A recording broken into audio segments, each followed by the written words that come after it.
ఉత్తమం అని చెప్పి సలహాలు సూచనలు ఇవ్వడం బాగానే ఉంది. కానీ ఇది ఒక్కసారి కాదు కదా, రెగ్యులర్గా ఇలా జరుగుతున్నప్పుడు, ఢిల్లీలో జరుగుతున్నప్పుడు అందరూ ఖండించారు, ఇది చాలా తప్పు అన్నారు. పెంటగాన్లో జరిగినప్పుడు ఇది చాలా తప్పు అన్నారు.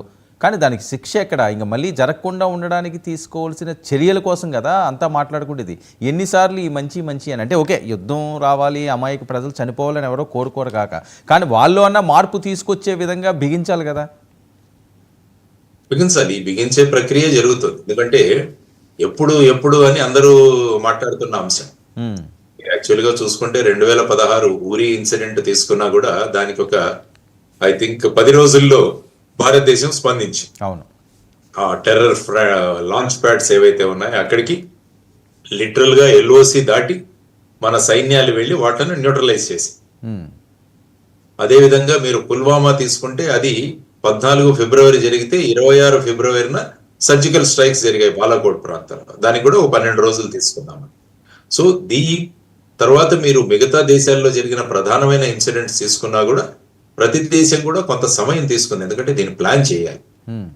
నేను అనేది ఏంటంటే సార్, యుద్ధం చేస్తారా, సర్జికల్ స్ట్రైక్స్ చేస్తారా, లేకపోతే వేరే రకంగా అటాకులు చేస్తారా అన్న అంశం అని కాదు. ఎక్కడో దగ్గర ఎండ్ కార్డు పడాలి కదా అని. ఓకే, ఇప్పుడు ఏదో చేస్తారు, ఏదో కూలుస్తారు, మళ్ళీ ఇంకో సంవత్సరం పోయాక 6 నెలలు పోయాక మళ్ళీ ఎవరో ఎంటర్ అవుతారు, మళ్ళీ 30 మందిని చంపుతారు, 100 మందిని చంపుతారు, 200 మందిని చంపుతారు, ఎక్కడెక్కడ బాంబులు పెడతారు. ఇంకా ఎలా ఉన్నదంటే అతి దారుణమైన సిచ్యువేషన్ కదా సార్. ప్రశాంతంగా భారతదేశంలో భారత పౌరుడు ఎక్కడేం జరుగుతుందో తెలుసుకోలేని దుస్థితి, ఎప్పుడు ఎవరు ఏ రకంగా చనిపోతారో అర్థం కాని పరిస్థితి. ఈ పరిస్థితి ఏంటి, ఈ దుస్థితి ఏంటి ఈ కాలంలో కూడా? అందుకని ఈ జరిగిన పహల్గావ్ సంఘటనను ఇది ఫ్రంట్ ఎండ్ లో పెట్టుకొని భారతదేశం ఇక పర్మనెంట్ గా టెర్రరిజం అన్నది పాకిస్తాన్ గడ్డ మీద లేకుండా చేసే ప్రయత్నాలు చేయాలన్నది మనం మొదటి నుంచి మాట్లాడుకుంటాం. So it should be taken as a permanent solution. అంటే మనం టెంపరీగా ఒక మాత్ర ఇచ్చేసి దీన్ని మళ్ళా వెయిట్ చేయకూడదు. దీని బేస్ గా సర్జరీ కావాలి.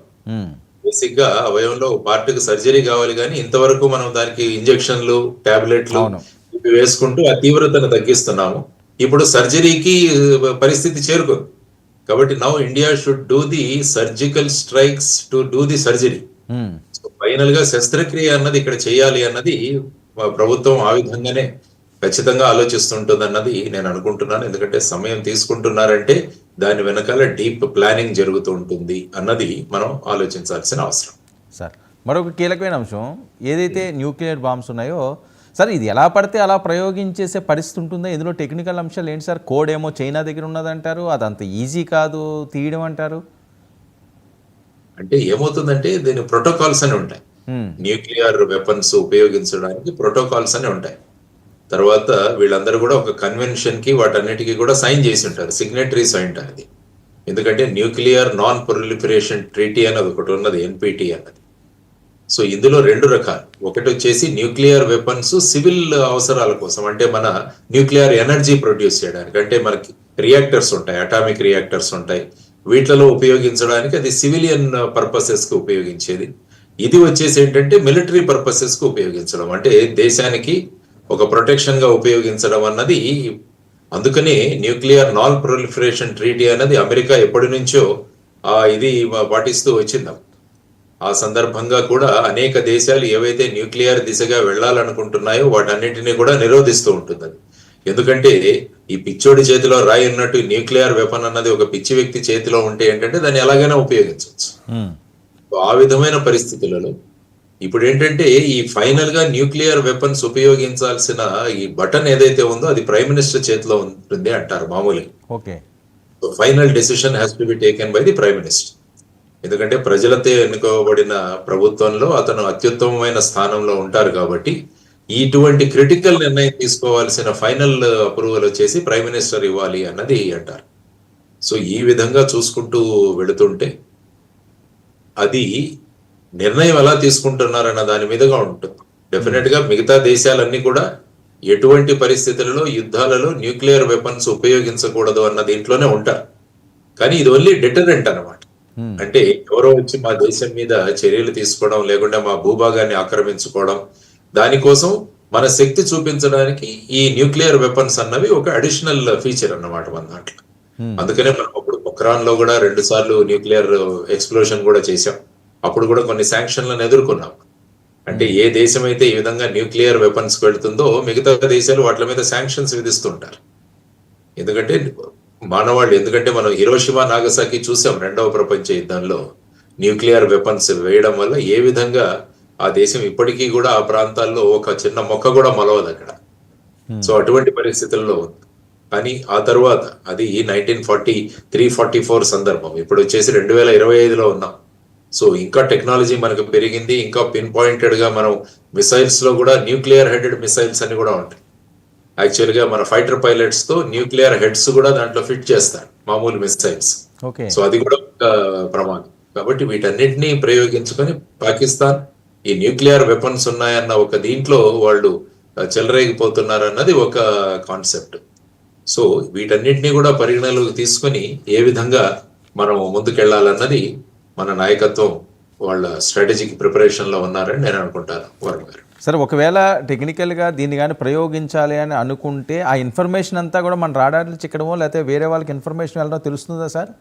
డెఫినెట్ గా తెలుస్తుంది. ఎందుకంటే ఈవెన్ ఎక్కడో భూభాగం మీద ఎవరికి తెలియకుండా న్యూక్లియర్ ప్రయోగం చేసినా కూడా వెంటనే అమెరికాలో ఒక ల్యాబ్, ఆ ల్యాబ్ లో తెలిసిపోతుంది అన్నమాట. ఎందుకంటే ఆ న్యూక్లియర్ వెపన్ యొక్క ఆ ప్రకంపనలు ఏవైతే వస్తాయో భూమిలో కూడా, దాని వల్ల రిక్టర్ స్కేల్లో ఆల్మోస్ట్ భూకంపం వచ్చిన లెవెల్లో ఉంటుంది. సో ఈ విధమైనవి వెంటనే అక్కడ తెలిసిపోతాయి. ఈవెన్ మన దగ్గర కూడా అటువంటి ల్యాబ్స్ ఉంటాయి. ముఖ్యంగా అమెరికా ఇది మానిటర్ చేస్తుంది. సో ఈ విధమైన పరిస్థితుల్లో ఎవరైనా చేయాలంటే కూడా, అంటే జనరల్ గా వెపన్స్ స్టార్ట్ చేసిన తర్వాత తెలుస్తుంది. మామూలుగా ఇది నేను చెప్పేది ప్రయోగాలు. అవును. ఫర్ ఎగ్జాంపుల్ పొఖరాన్ లో మనం చేసిన ప్రయోగాలప్పుడు కూడా వెంటనే అవి తెలిసిపోతుంది. ఆ సెస్మిక్ వేరియేషన్స్ వస్తాయి కాబట్టి అవి తెలుస్తుంది. కానీ ఇవి వెపన్స్ గా యూజ్ చేసేటప్పుడు ఆ ప్రయోగం చేసిన తర్వాత సమయం ఉండదు అక్కడ మనకి. వెపన్స్ యూజ్ చేయాలంటే వెంటనే మనం యూజ్ చేయాల్సి వస్తుంది. కాబట్టి దాని మీద ఏ విధమైన ప్రోటోకాల్స్ ఉన్నాయన్నది కూడా మనం ఒకటి చూడాల్సిన అంశం. దాని గురించి కూడా స్టడీ చేయాల్సిన అంశం. ఎందుకంటే ఒక ఇంపార్టెంట్ పాయింట్ మీరు రేస్ చేశారు, nuclear use of nuclear weapons అన్నది ప్రోటోకాల్స్ ఏంటి అన్నది కూడా మనం చూడాలి. సార్ చూస్తున్నారా సార్? నేను ఒక్క నిమిషం ప్లీజ్ సార్, ప్లీజ్ సార్, ఎందుకంటే ఇది జనాలు కూడా తెలియాల్సిన అవసరం. Important subject sir, please please చూడండి సార్. సెర్చ్ చేస్తున్నాను, ఒక్క నిమిషం. మీరు ఒకరు వీలైతే ఒక యాడ్ వేసుకోండి సార్. రైట్. అయితే దౌత్య యుద్ధం తర్వాత ఏ యుద్ధమైనా అని చెప్పి కొంతమంది ప్రముఖులు మాట్లాడుతున్న అంశం. అయితే ముఖ్యంగా ఏ దేశానికైనా యుద్ధం ఎప్పుడు చివరి ఎంపికగా ఉండాలని చెప్పి కొంతమంది మాట్లాడుతున్నారు. అయితే భారతదేశం ఇప్పుడు ఇండస్ రివర్ ఒప్పందాన్ని సస్పెండ్ చేయడం, యుద్ధ బెదిరింపు ద్వారా పాకిస్తాన్పై భారీ ఒత్తిడి కూడా పెట్టింది. ఇదొక విజయం అంటూ చాలామంది మాట్లాడుతున్నారు. అయితే ఉగ్రవాదులను తమకు అప్పగించాలని భారత్ డిమాండ్ చేయవచ్చు అని చెప్పి కూడా మరొక వాయిస్ వినిపిస్తున్నది. అంతేకాకుండా ఈ విషయంలో